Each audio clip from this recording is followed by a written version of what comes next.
So, great news for buyers for August. Prices dropped in the GTA. Another 3.2%. So going back, that's about 36,000 since the month before. However, going back to May, we've seen cumulative price decreases of $114,000 just since May. Now, that's not a typical summer lull. That's a bigger decrease than normal. Why is that? Well, as a percentage, that's a 9.5% drop just in 3 months from May to August. Okay. Now, what precipitated that? Obviously, we've had 10 interest rate increases since March of 2022. Okay, and that's unprecedented. Okay, unprecedented, going from 0.25% to 5%. That's a 2,000% increase in rates.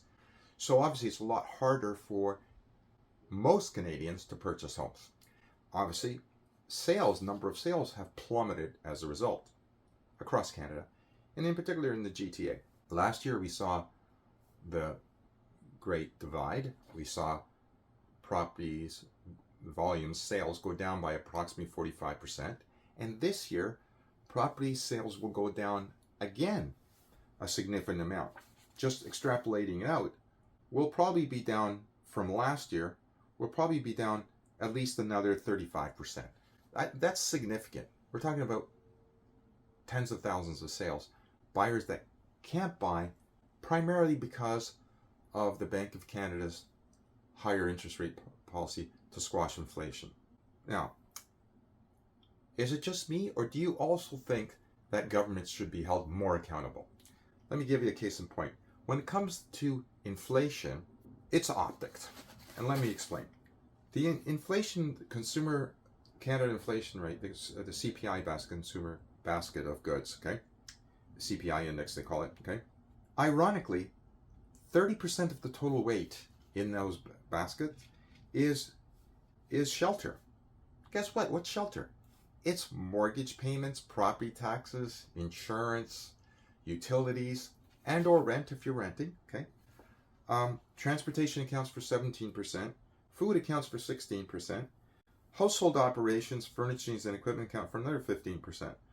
So the vast majority of everything, most of it's in housing.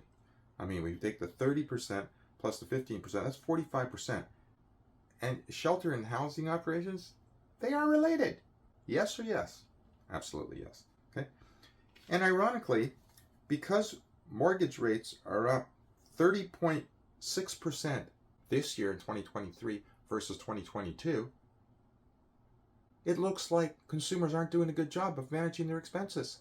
Hello? We still have to live somewhere.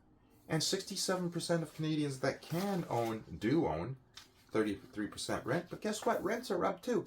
And do you think the renters had control on that? Yeah, with rent controls, they did if they stayed in the same place, but not if they were in units built from November 15th, 2018 onwards. Okay, there is that loophole.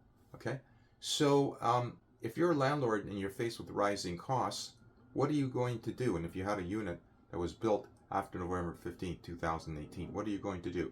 Are you going to absorb those costs, or are you going to pass them off to the renter? It's pretty obvious what landlords do. So the government, by raising interest rates and the CMHC not removing the artificial stress test of 200 basis points, both those bodies are out of touch with the average Canadian. Am I steamed? I'm totally steamed. And we should be raising our voices, calling for their accountability. And as for Tiff, the Bank of Canada governor, he sits in a pretty lofty position. I've read recently that that position, the Bank of Canada governor, setting the interest rates, annually he's compensated approximately just over $463,000 per year. Really? It's pretty shocking to me. Okay, $463,000 to decide whether interest rates are going to go up or down. Wow. And it's been hurting the economy. It's been hurting the average Canadians.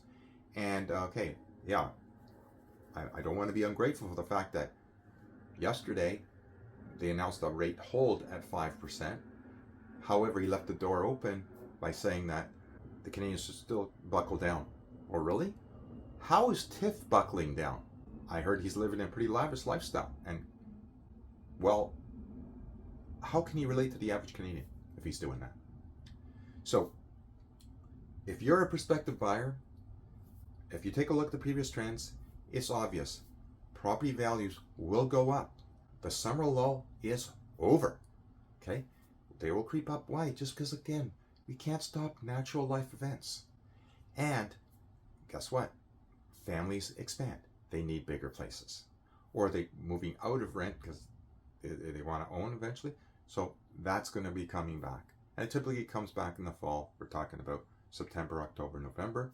And then we have another pause, December in January. And then in February to May, starts going up again. So think about it. It's better for you as a buyer to get into the market sooner, enjoy your lifestyle, and lock in your rate for whatever works for you. The sooner that you own, the sooner you start building equity. It's still a seller's market, despite what the media tells you. Economics tells you. We don't have 6 months of inventory. We have less than 3 months of inventory. Even in August, we have less than 3 months of inventory.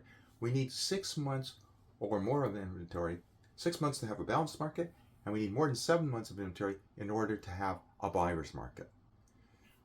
We haven't had that, okay, since February 2009. Yeah, when there was the global financial crisis.